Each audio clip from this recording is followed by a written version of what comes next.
Hello everybody, welcome to my channel.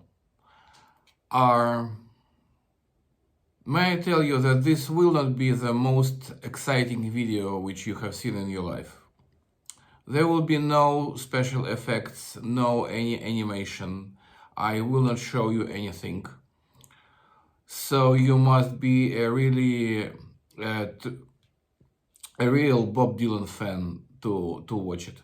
Because the only interesting thing here will be the information. The information which you probably don't know. And actually, very few people in the world knows. So let me tell you something new.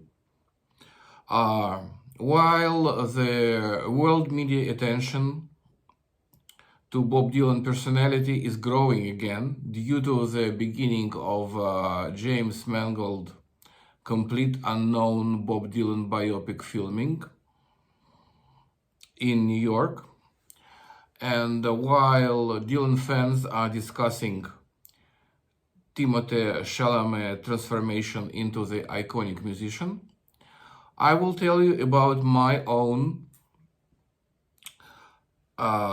complete unknown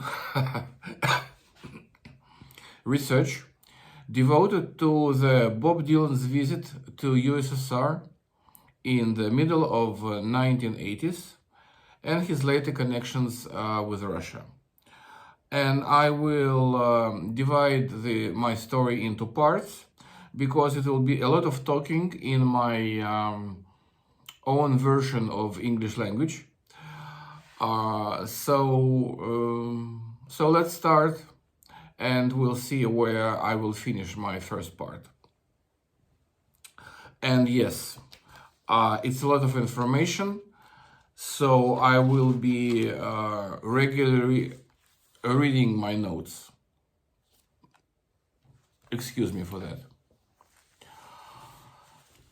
So, on July 13th, 1985, Bob Dylan played his big hit, Blowing in the Wind, on the stage of JFK Stadium in Philadelphia, together with Ronnie Wood and Keith Richards of Rolling Stones. The performance closed the US portion of the huge Live Aid concert that was held to raise funds for famine relief in Ethiopia. The three superstar musicians were applauded by 92,000 people in the stadium, plus another 1.5 billion people across the world who watched the performance on television. All of this was natural for Bob Dylan. He was an idol to millions at that time, much as he had been earlier and remains today. An acclaimed rock and folk singer, a poet, artist, writer, a movie actor, Dylan even then was widely acknowledged as the singular figure of modern culture. Concert host and famous actor Jack Nicholson introduced him as the voice of a generation and one of the greatest voices of freedom. All of which was absolutely true. Videos of the Live Aid concert show the stadium in Philadelphia erupting in excitement as the three men play acoustic guitars without any special effects at all. If the Live Aid was somewhat ordinary for Dylan by this point, much less ordinary was his performance of the same song in a similar acoustic arrangement just 2 weeks later on a much smaller stage at the Palace of Sports at Luzhniki in Moscow, Russia, Moscow, Soviet Union, Rather than an adoring audience in the hundreds of millions, the crowd that night numbered just a few thousand, most of whom, it would seem, were not especially interested. The occasion was the so-called Evening of International Poetry, which Dylan was attending along with 25 other poets from all over the world. And the audience was on hand to see the other attendees, not the American rock icon. Despite the enormous attention surrounding virtually every aspect of Dylan's life, very little has been written about this trip to the USSR in the summer of 1985. Much more than just a forgotten detour, Dylan's Moscow trip tells us a lot, not just about Dylan himself, but also the larger tenor of the times. And it starts with a mystery, of course. In 1985, Dylan was a world-famous symbol of anti-war protest, a would-be paragon of global non-conformism. Yet, the pre-perestroika Soviet Union, ruled over by a Communist Party, was the ultimate conformist state. Dylan didn't travel to the USSR on a private trip. He didn't meet any dissidents. Just the opposite. He was hosted by Soviet state and party organizations, took part in formal events, and was greeted by local officials in the both cities he has visited, Moscow and Tbilisi. Tbilisi is the capital of independent state of Georgia now, but in 1985 it was a Georgian Soviet Socialistic Republic, the part of USSR. So why did he do it? Why did he came? Very few people in the world even know that Dylan visited the USSR. Not a single article in Russian or English analyzed the timing of the trip and its apparently odd place in Dylan's life. At a minimum, it seems worth pondering the staggering disparity of scale between his two virtually back-to-back performances, the massive blowout of Live Aid on the one hand, and his humble concert in Moscow on the other. Beyond the big question of why he went to USSR, there are numerous others. Who invited Dylan and why? What did his Soviet host expected of him? Did he know or care about their intentions? What did he do while he was in the USSR? Who did he see? If visiting Moscow seems obvious, Tbilisi appears less so. How and why did a trip to Soviet Georgia become part of the itinerary? Finally, did the trip have any real effect on Dylan or on Soviet society? These are the questions that I'm attempting to answer.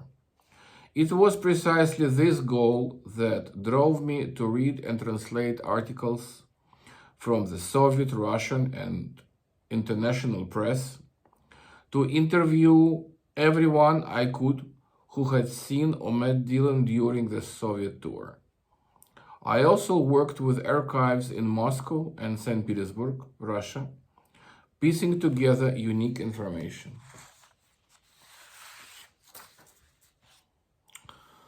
Well, probably this is the time to tell just a few words about myself.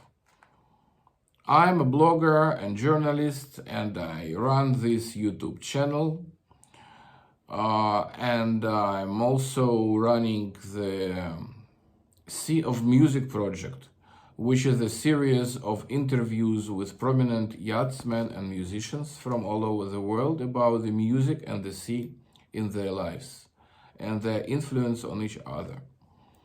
For this project in the period from 2019 to 2022, I have done interviews with such interesting and famous people like Carl Magnus Palm, the official ABBA biographer and writer, Peter Hinz, who was the head of roadie of the legendary Queen band for 12 years. Also, he was a personal assistant of Freddie Mercury and John Deacon, and later became famous as the author of Queen Unseen book. By the way, I have mentioned Live Aid in my story. If you would see the Live Aid video from England, you could see Peter assisting Freddie Mercury during the Queen's show.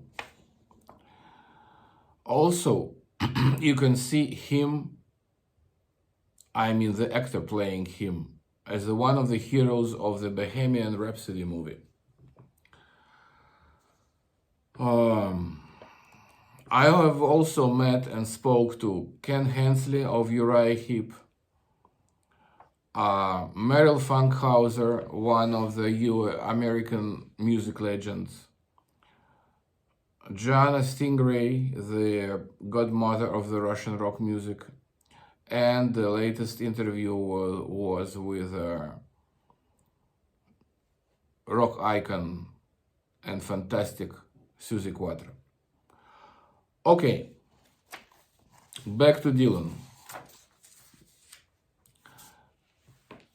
Another topic my research addresses is the contradiction in the very idea of Bob Dylan and Russia. On the one hand, Bob Dylan is strongly linked with Russia.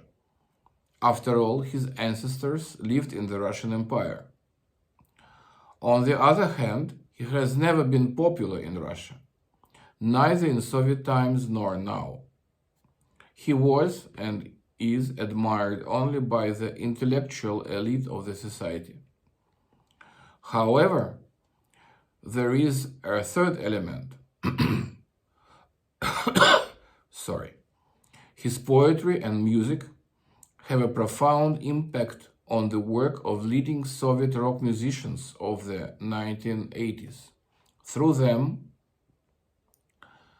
he influenced the minds of many young people at such a difficult and important time as the fall of the Soviet Union and the birth of a new way of life known as perestroika.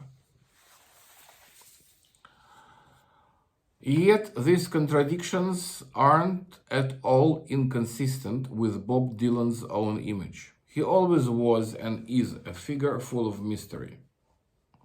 He created his own images, destroyed them, and created new ones.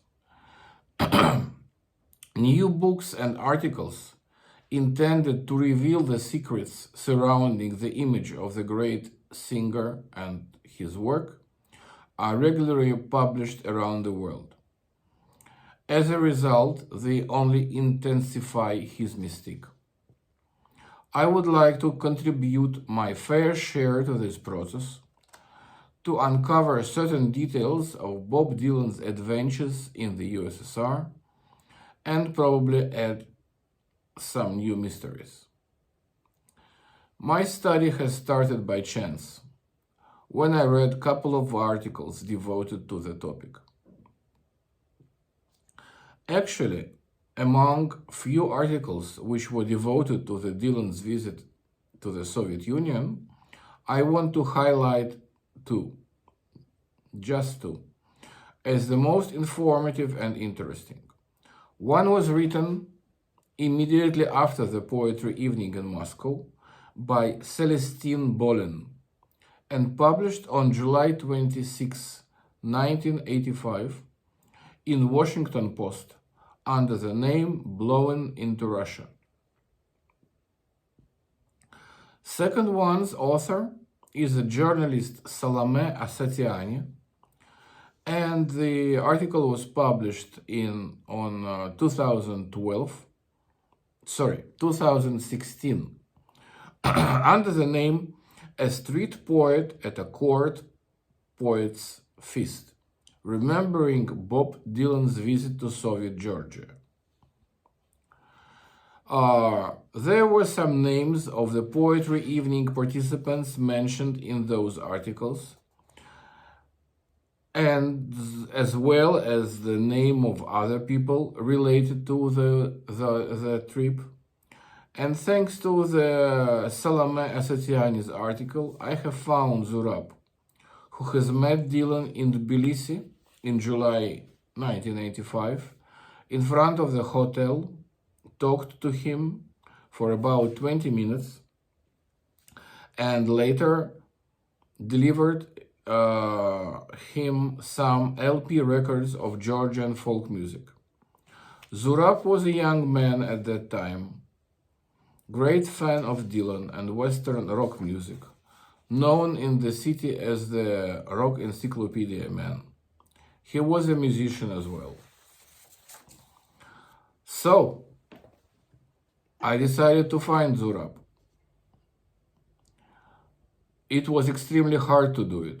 He is not a public figure and is not presented in any of the social media. So due to luck, wild guess, and my big experience in finding things in the internet, it happened that my efforts were rewarded. Zurab answered to my letter, was very surprised that I was able to find him, and later on he shared a lot of his memories and told me a lot of stories. He also gave me the names of the people who participated in the official and unofficial events related to the visit of International Poets delegation. So I was able to find them and interview. Without Zurab, there would not be this research, at least its Georgian part. Except Zurab, there was another person who contributed a lot to my study. His name is James Reagan, and he lives far away from Zurab, in Los Angeles, California. James is an internationally recognized poet, playwright, and essayist. For 25 years, he directed the professional writing program at the University of Southern California. His 11 books of poetry were published in 15 languages. He has read for 7 heads of state and for the United Nations in Carnegie Hall, at the CNN, C-SPAN, BBC, and audiences in China, Japan, India, Sweden, France, Brazil. He worked in production on Oscar winners The Godfather and The Deer Hunter. He is the subject of the Arena Films documentary, Flowers and Roots. But what is much more important for me, James is not only a famous, but a great and very kind person, willing to help.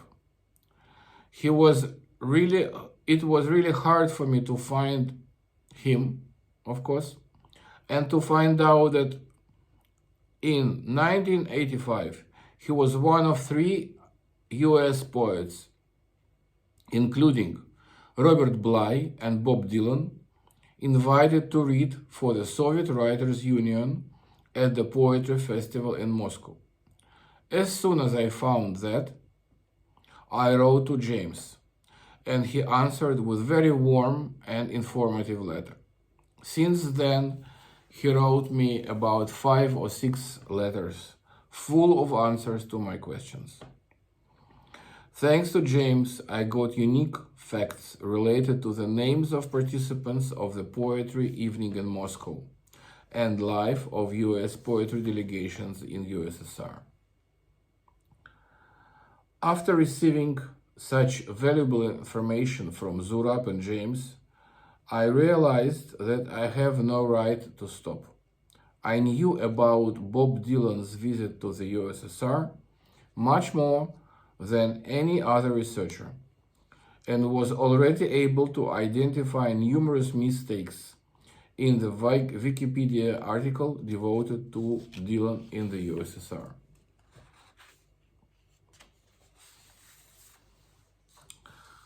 And more, I was getting deeper and deeper in the ocean of information.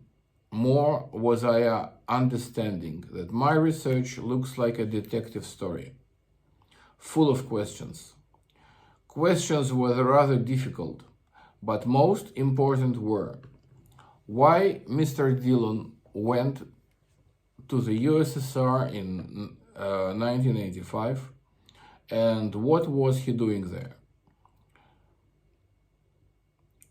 And this story is mainly about those questions. How did I ask them and how I was finding answers. Unfortunately, I will not give you answers themselves because I have big plans.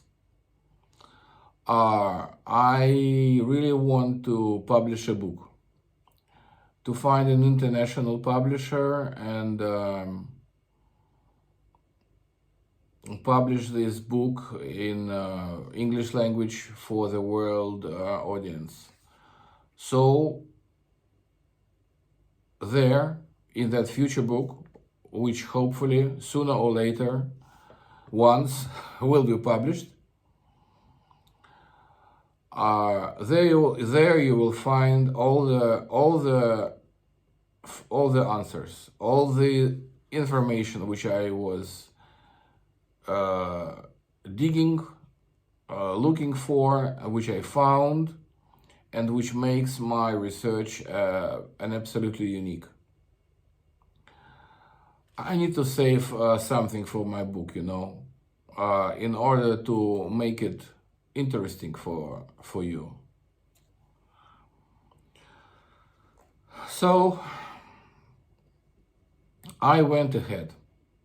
My next goal was to see Dylan and other poets in action. In other words, to find the Poetry Evening film.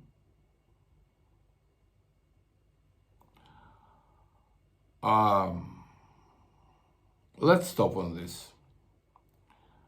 In the next part, I will continue telling about my own adventures, and we will continue,